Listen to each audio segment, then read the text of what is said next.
అందరికీ వందనాలు. ప్రియ దేవుని బిడ్డలారా,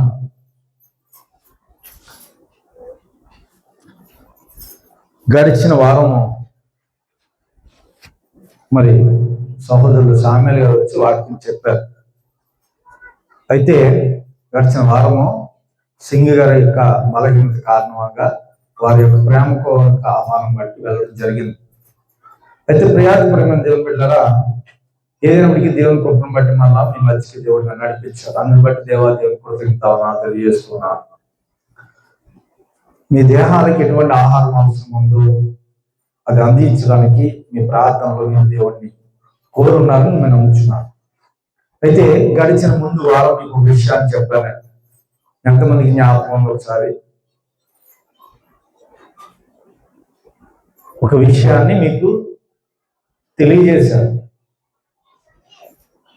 కనీసం 3 వారాలు మీకు చెప్తానని మాట కూడా చెప్పాను. ఒక మానవుడు విగ్రహారాధనలోకి ఎలా ప్రవేశిస్తారనే విషయాన్ని చెప్పాను. దానికి ఎలాంటి కారణాలు ఏంటో మీకు చెప్పాను. మొదటిది భయం. మొట్టమొదటిది భయం వల్ల ఏమవుతాడంటే మానవుడు ఆ యొక్క విగ్రహం వైపు మళ్ళుతాడు. రెండవది అవసరం. మూడవది ఏంటి అంటే ప్రియాతి ప్రేమ దేవుని బిడ్డలారా, తనకి ఇన్కమ్ కావాలి, అంటే ఉపయోగం. మీకు చెప్పాను, మరి ఎంతమంది జ్ఞాపకం ఉందో తెలియదు. 7 విషయాలు చెప్పాను, 5 విషయాలు మీకు చెప్పాను. ఇక్కడ 2 విషయాలు వచ్చే తరగతులు మీకు తెలియజేస్తాను. ఒకటి భయం, భయంతో కూడుకున్న అవసరం. రెండవది ఇన్కమ్, ఉపయోగపడాలి. ఏం చేసినా భక్తి చేస్తే లాభం కావాలి. మూడవది ఏంటంటే ఎదురుగా కంటికి కనపడాలి, ఎదురుగా కనపడాలి. నాలుగవది ఏంటంటే వంశపారపరంగా సాంప్రదాయాలతో ముడిపడి తర్వాత తరానికి అందేది కూడా ఏం చేస్తారంటే మానవుడు ఏం చేస్తాడు, విగ్రహాలలోకి ప్రవేశిస్తాడు. ఐదవది ఏంటంటే ప్రకృతి మీద ప్రీతి. సృష్టికర్తకు బదులు సృష్టి మీద ఆధారపడడం. ఈ 5 విషయాలు మీకు చెప్పాను. ఎంతమందికి జ్ఞాపకం ఉందో నాకు తెలియదు, కానీ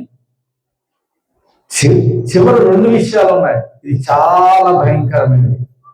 ఏంటంటే 2ని, ఒకటి పాపము, రెండవది తర్కించుట. అంటే తర్కించుట్లో మూర్ఖత్వం జత కలిపి బుద్ధిహీనత కలిగి తన హృదయ కాఠిన్యం వల్ల వాడు అనుకున్నదే ఏం చేస్తాడు, చెప్పింది వేదం అంటాడు. ఈ రోజుల్లో చాలా మంది మీరు వినే ఉంటారు, ఎక్కడికి వెళ్ళినా. అంటే వాడు ఏది నేర్చుకున్నాడో అది చెప్పింది విన్నవాడు.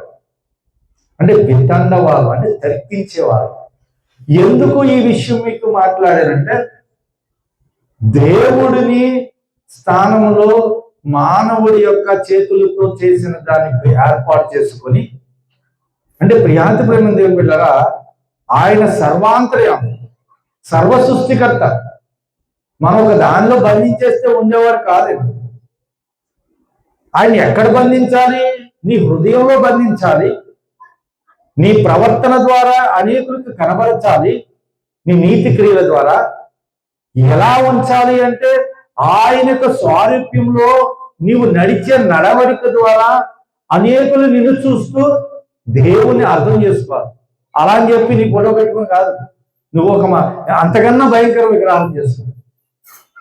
క్రియల్లో దేవుని కనబరచాలి, మాటల్లో దేవుని మయపరచాలి.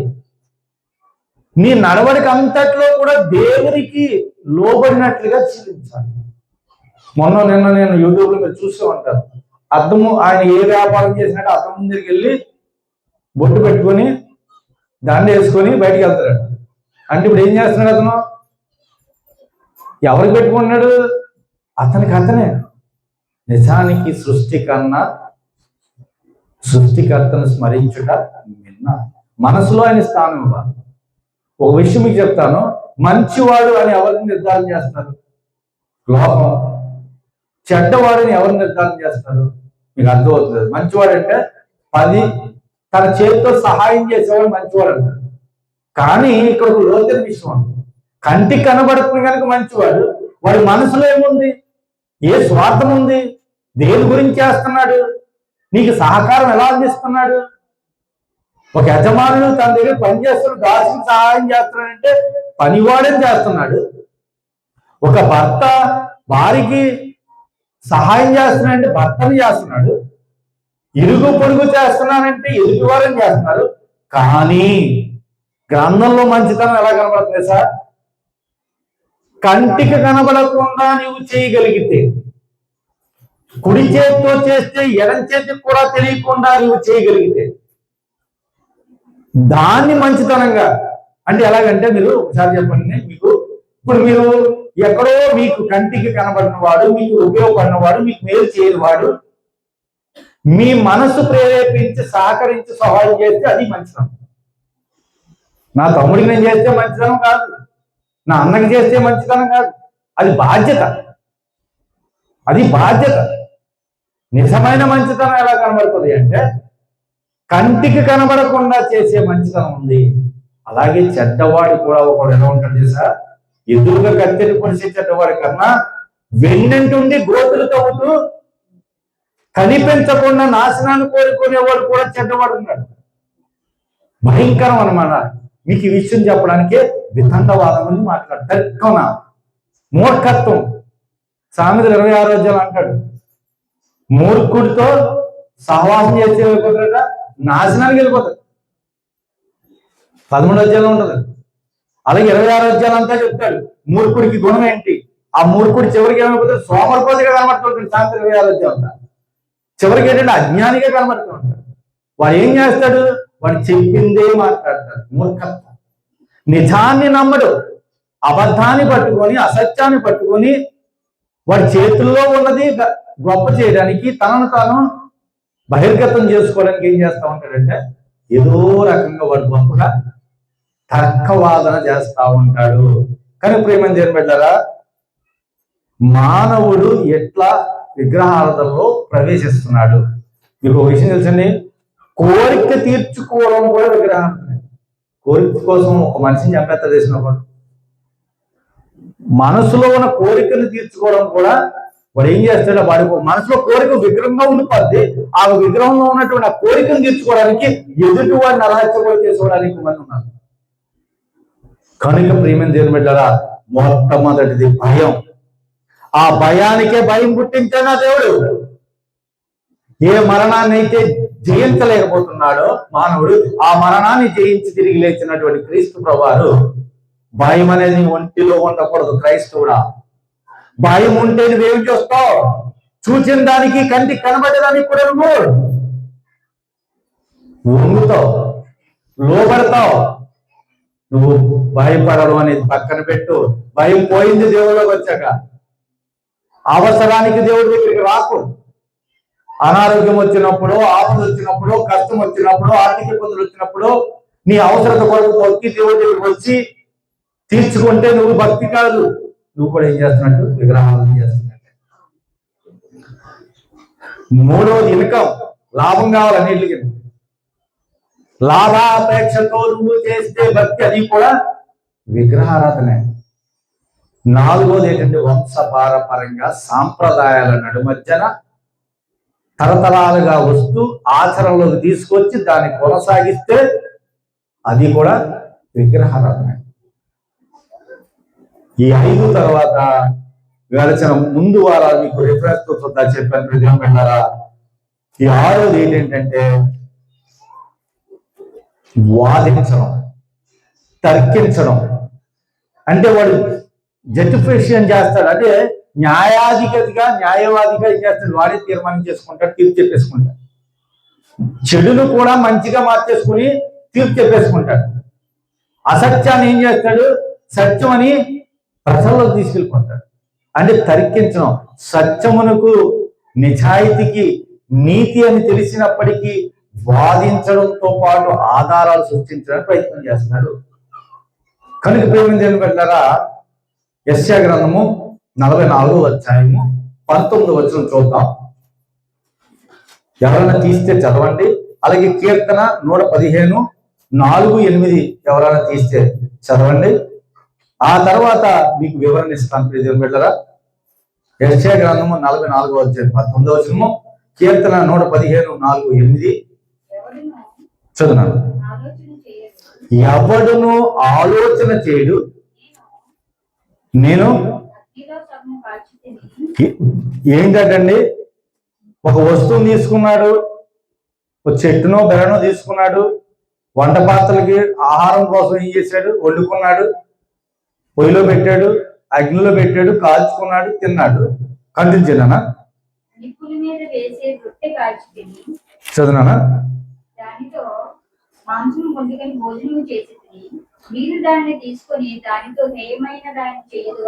ఏం చేశాడు? హేయ పని కూడా చేశాడు, చెడ్డ పని చేశాడు. ఇంకేం చేస్తున్నాడటండి? ఇప్పుడు ఏం చేస్తున్నాడు? ముందుకు ఏం చేస్తున్నాడు? ఇప్పుడు సాష్టాంగ పడతా ఉన్నాడు. కింద అన్నాడు, యోచించుటకు ఎవరికి తెలివి లేదు, వివేచన లేదు. వాడు ఏం చేస్తున్నాడంటే బూరు తిరుచున్నాడు, వాని మనసు మోసమైనది, తప్పుదారిని వాడిని తీసుకొని పోతున్నది, వాడు తన ఆత్మను రక్షించుకొన జాలడనియు, నా కుడి చేతిలో అబద్ధం ఉన్నది కదా అనియు అనుకున్నట్టుకు వాడికి ఏం లేదటండి, బుద్ధి లేదు. నువ్వు ఎల్లది కీర్తనలు అంటారు చూడండి, 115 4:8. అంటే ఇప్పుడు లోకం ఏం చేస్తుంది? తర్కించడం నేర్చుకుంది. మీరు ఏ ప్రాంతం అనాలండి, ఏ గ్రామం అనాలండి, క్రైస్తవులలో కూడా క్రీస్తు యేసు యందు భక్తులు అనుకుంటూ కూడా మా సేవకుడు చెప్పిందే కరెక్ట్, మా అయ్యగారు చెప్పిందే పర్ఫెక్ట్, ఆయనదే సంఘం. లోకం అంతేమైపోయింది ఇప్పుడు, అసలు కన్నా కొసలు ఎక్కువైపోయింది. క్రీస్తు కన్నా ఏమైపోయారు? ప్రెజెంటేషన్ ఎక్కువ. అంటే వితండవాదం, తర్కించేవాదం. కీర్తన 115 4-8 అంటాడు. చదువునా? అవి మనుషుల యొక్క చేతి పనులు, అవి నోరుండి ఏం చేస్తాడండి? పలకలేవు, చూడలేవు, వినలేవు, వాసన చూడలేవు, ముట్టుకోలేవు, పట్టుకోలేవు, నడవలేవు, స్వరం లేదు.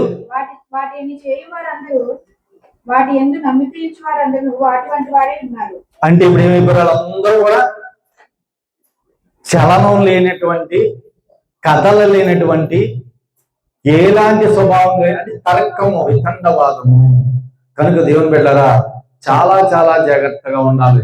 మనం భక్తి కొనసాగిస్తున్నాం, భక్తులు అనుకుంటున్నాం కనుక ఆ భక్తి ఏది, ఎక్కడుంది, ఎలా ఉంది, ఏ రకంగా ఉంది, దేవునిలో ఉంటున్నామా, దేవుని బయట ఉంటున్నామా తెలియాలంటే వితండవాదం కాదు, సత్యాన్ని ఉందా లేదని గ్రహింపు కలగాలి.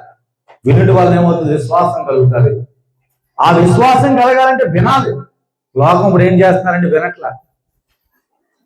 ప్రతిదానికి మన క్రైస్తవులు చాలా మంది ఏం చేస్తున్నారంటే వితండవాదం చేస్తా ఉన్నారు. యేసుక్రీస్తు ఒప్పుకున్నాం అనుకుని బాప్తిజం తీసుకొని రక్షణ తీసుకొని నీటి మునిగి మళ్ళీ బయటికి వచ్చిన తర్వాత ఇప్పుడు ఏం చేస్తున్నారు? డిబేట్లు పెడుతున్నారు. డిబేట్ పెడితే వాళ్ళు వీళ్ళు కలిపి లోకానికి అసత్యాన్ని ఏం చేస్తున్నారు? విధానవాదంతో, తర్కించే వాదంతో అసత్యాన్ని వెదజల్లుతా ఉన్నారు. మీ మునుపటి తరాల్లో ఎప్పుడైనా వాదన వచ్చిందా? ప్రజల్లోకి వాదన వచ్చిందా? ఇప్పుడు ఏమంటున్నారు? యేసుక్రీస్తు దేవుడా అని మరొకరు, తండ్రిని ఆరాధించాలని ఇంకొకరు, ఆయన దేవుని కుమారుని మరొకరు. అసత్యాన్ని ఏం చేస్తున్నారు? వితండవాదంతో తర్కించి వాదించి లోకంలోకి ఏం తీసుకెళ్తున్నారు? అబద్ధాన్ని చేత్తో పట్టుకొని కుడి చేత్తో వీళ్ళు ఏం చేస్తున్నారంటే విత్తనాలు వెదజల్లుతా ఉన్నారు. ఇది ఎవరి పని? అపవాది పని, వాడి కుయుక్తి. లోకంలో ఉన్నవారి కంటే అర్థం కాదు. దేవుని నమ్ముకొని నీకు తెలీదా? వాక్యం వింటున్నదా నీకు తెలీదా? నువ్వేం చేస్తున్నావు? ఏ నమ్మికతో నువ్వు మారు మనసు వచ్చింది నీకు? రోమీయుల పత్రిక 8:20 విశ్వాసము మూలము కానిది పాపం. మూలం అంటే మొదలు. నీ మొదలు ఎక్కడా? విన్నావు, ఆయన మనుషు కుమారుడు వచ్చాడని విన్నావు, దేవుని కుమారుడిగా లేచాడని విన్నావు, దేవుడిగా వస్తున్నాడని విన్నావు. అదే కదా తిరిగి లేచి నువ్వు వల్ల నిత్యరాజ్యంలోకి వెళ్తానని నమ్మావు. అది వదిలేసి ఎవరిగా ఎదుర్కొంటా కనబడుతున్నారో వారు చెప్పింది వింటూ, సత్యమైతే విని తప్పు కాదు, అసత్యమైతే అది విని నువ్వు ఆచరిస్తే నువ్వేం చేస్తున్నావు? తర్కించే వాదనలతో దేవుని స్థానంలో మరొకరు ఏం చేస్తున్నావు, పెడతా ఉన్నావు. నీకు నాకు తెలియకుండా జరుగుతుంది లోకంలో. నెక్స్ట్ జనరేషన్కి ఏమి వెళ్తుంది, ఆ తర్వాత తరానికి ఏమి వెళ్తుంది, అబద్ధం చేతితో పట్టుకుని మనమే పంపించేస్తాం. భయం కలిగే రోజులు వచ్చాయి. కానీ ప్రియమైన బిడ్డలారా చూడండి, చాలా చాలా జాగ్రత్తగా ఉండాలి.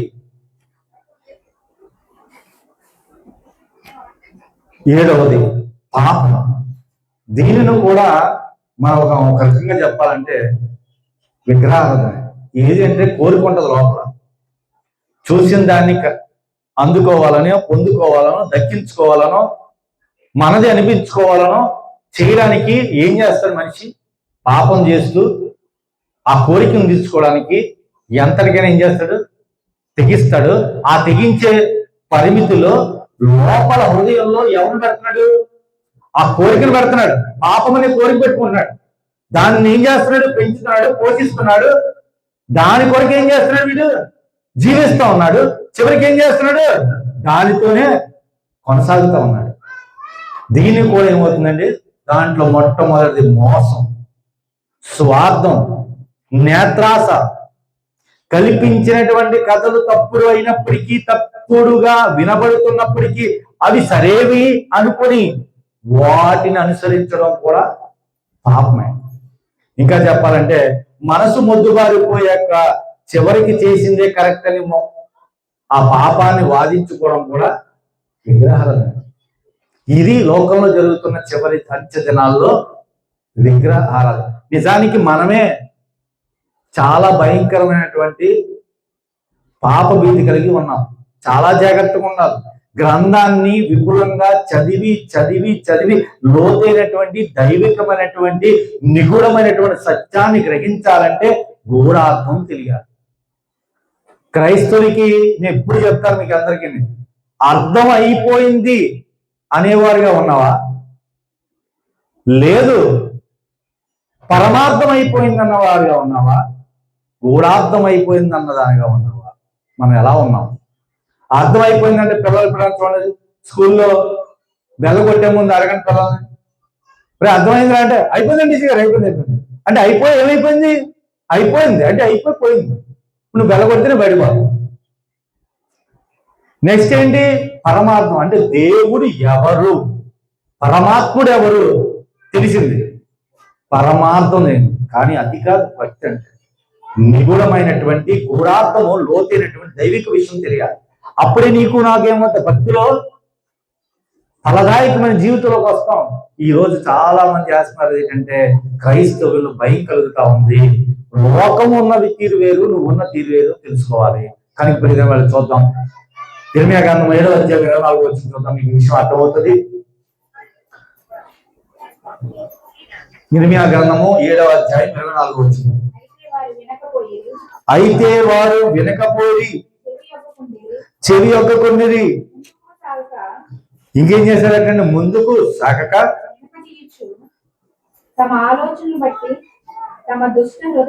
23 నుంచి చదువున్నాను.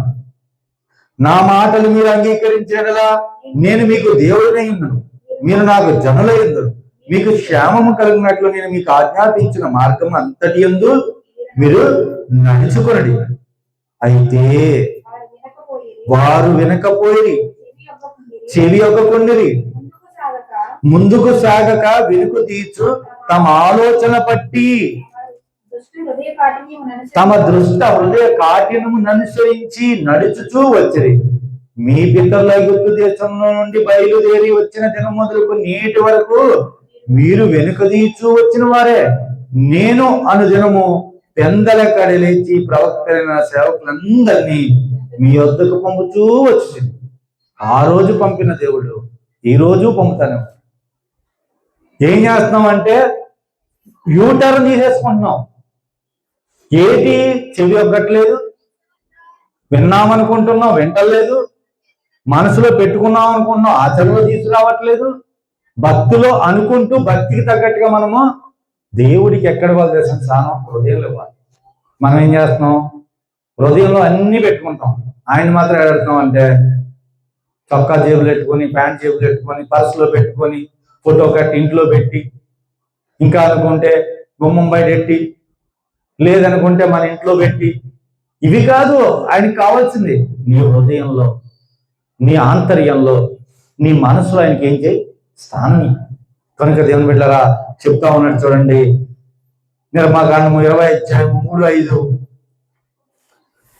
భయం అనేది, అవసరం అనేది నిన్ను నడిపిస్తే, కనిపించే ఆధారాల కోసం తపన పడితే, నీ అనుభవాలను తీసుకొచ్చి ఆచరణలో సాంప్రదాయాలను జత కలిపితే, దేవుని స్థానంలో ప్రత్యామ్నాయంగా ఊహను జత చేస్తే, తర్కవాదంతో న్యాయం చేసిన దాని వైపు చూసి అలవాటుగా నీకు ఏమైపోతుంది, భక్తి అనేది ఇలా ఆదివారం వచ్చేస్తున్నాం అంతే, మళ్ళా సోమవారం శనివారం వరకు మన భక్తి అయింది, అలవాటుగా మారిపోయింది. భక్తి అలవాటుగా మారిపోయింది. అది కాదు కావాల్సింది. ఆయన కోరుకున్నాడు ప్రతిరోజు దివారాత్రము దాన్ని ధ్యానించేవాడు.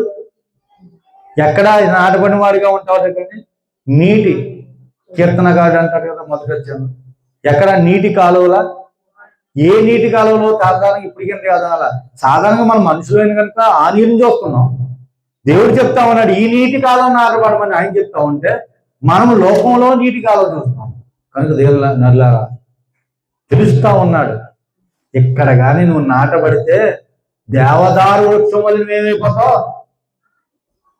అంత ఆశీర్వాదకరంగా అభివృద్ధిపరంగా నువ్వు దేవునిలో బలమైన స్థితిలో ఉండగలుగుతావు.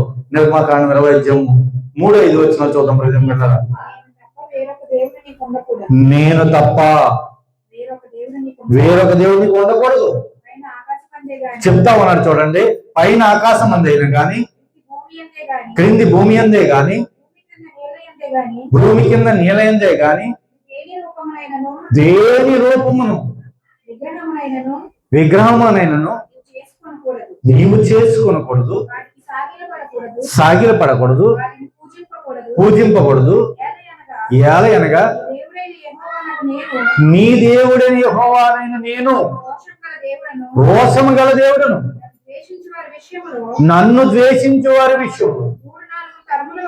చాలా జాగ్రత్తగా చూడండి. దేవుని వాకి ఇప్పటికి ఇంకా ఎవరికి అర్థం 3-4 తరాలటండి. తరం అంటే 100 సంవత్సరాలు. నేను ఎప్పుడు ఈ రెఫరెన్స్ చెప్తా ఉంటా. ఏ ప్రాంతం వెళ్ళినా నీవు దీవించబడ్డావని నువ్వు అనుకుంటున్నావు, ఆయనేమో నీ మునిపడి తరము చూస్తా ఉన్నాడు. నువ్వు అభివృద్ధి పడాలని నువ్వు అనుకుంటున్నావు, నీ మునిమునమల్లో నువ్వు బాగుండాలని ఆయన చూస్తున్నాడు. మనం ఏం చేస్తున్నాం, మనం బాగుండేసాడు. ఈ రోజు నీకు వచ్చిన కష్టంలో దేవుడు నీకు ఒక పాఠం నేర్పిస్తా ఉంటాడు. ఒక విజ్ఞతగా నువ్వు నీ విలువలతో ఎదగడానికి చేస్తా ఉంటాడు.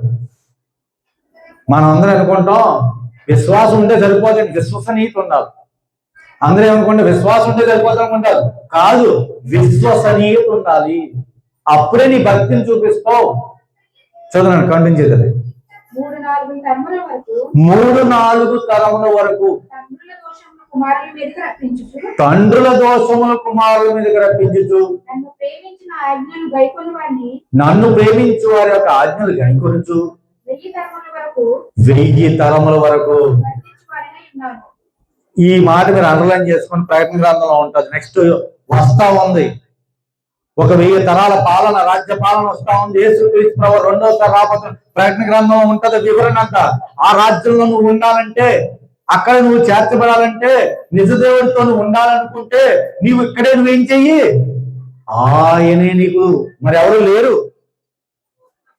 కనుక ప్రియజనం వెళ్ళారా, తర్కము పక్కన పెట్టి పాపం జోలికి వెళ్లకుండా అలవాటుగా మారితే అది ఏమైపోతుందండి, విగ్రహారాధనే. దేవుని స్థానంలో మన హృదయంలో కూర్చున్న ఏదైనా ఆఖరికి నీ బాగా తిండిపోదు అనుకో, అది కూడా లేదు, బాగా తాగుపోతు అనుకో, అది కూడా, ఏది కూడా నీ హృదయంలో ఉండాలంటే ఒకటే ఉండాలి, హృదయంలో దేవుడే ఉండాలి. మరి ఎవరు లేదండి, ఆదివారం ఒక్కరోజు దేవుడికి ఇచ్చేస్తాను, సోమవారం నాడేమో నా ఉద్యోగానికి ఇచ్చేస్తాను, మంగళవారం మా ఆవిడికి ఇచ్చేస్తాను, బుధవారం మా పిల్లలకి ఇచ్చేస్తాను. నిన్ను రమ్మన్న దేవుడు ఆయనే ఉండాలి, తర్వాత వారు. మీరు అడగచ్చు, దేవుడు ఎందుకు ఇలా పెట్టాడండి? ఎవరు గుర్తుపెట్టుకో, దేవుణ్ణి కానీ నువ్వు గుండెల్లో పెట్టుకుంటే మిగిలిన అందరినీ పెట్టుకుంటావు. అందరినీ పెట్టుకుంటావు. నీకు నష్టపరిచినా నీకు కష్టపరిచినా నీ శత్రువును కూడా నువ్వేం చేస్తావు? గుండెల్లో పెట్టుకుంటావు. దేవుని కానీ పెట్టుకోగలిగితే. అలా కాకుండా నీ హృదయంలో దేవుడికి ఇవ్వకుండా నీ అవసరానికో నీ ఉపయోగానికో నీ యొక్క సాంప్రదాయాల పద్ధతిలోనో ఏ ఒక్కరికొకరికి ఇస్తే లోకాశలు బట్టి శరీర కోరికలు బట్టి లోకం గురించి చింత కలిగి నీ అవసరాలను బట్టి ఒకరికి ఇస్తే నీవు దేవుని పెట్టుకోలేదు. ఇంకెవరికి కూడా నువ్వేం చేస్తావు? ఎవరి అవకాశం. నువ్వు దేవుని కానీ పెట్టుకుంటే నీ హృదయంలో దేవుని స్థానం ఇస్తే నువ్వు అందరినీ ఏం చేస్తావు? ఒకేలా చూస్తావు. నీకు అవసరం తీర్చిన వాళ్ళు ఒకలాగా, నీకు ఉపయోగపడిన వాళ్ళకి మరొకలాగా, నీతో మంచిగా ఉన్న వారికి ఇంకొకలాగా, నేను ప్రేమగా పలకరించే వారికి ఇంకోలా ఉండవు. నీ శత్రువును కూడా నువ్వేం చేస్తావు? ఒకేలా చూస్తావు. ఎందుకని? నీ గుండెల్లో నీ హృదయంలో నీ మనసులో ఉన్నవాడు ఎవరు? ఆయన ఉన్నాడు కనుక నువ్వేం చేస్తావు? విగ్రహారాధన వైపుకి వెళ్ళవు. కానీ ప్రీతం చూడండి, మత్తయి 6:20 అంటాడు, అత్యంత సంపదను కూడా విగ్రహాలను చెప్తా ఉన్నాడు. కెరీర్. చాలా మంది ఏం చేస్తారంటే ఆదివారం ఎందుకైనా చర్చికి రాలేదు, ఆరాధన రాలేదంటే ఈరోజు నాకు పని ఉంది. ఏం పని? కెరీర్ మీద. ఏంట కెరీర్? భూ సంబంధమైన లోక సంబంధమైన కెరీర్. చూడండి మత్తయి 6:24 ఒకసారి తీస్తే ఎవడును ఇద్దరు యజమానులకి మునుపటి 4 వారాల ముందు మీకు చెప్పని విషయం. దేవునికి దాసులుగా ఉంటావా? సిరికి దాసులుగా ఉంటావా? అటుంటే అటుండి ఇటుంటే ఇటుండి.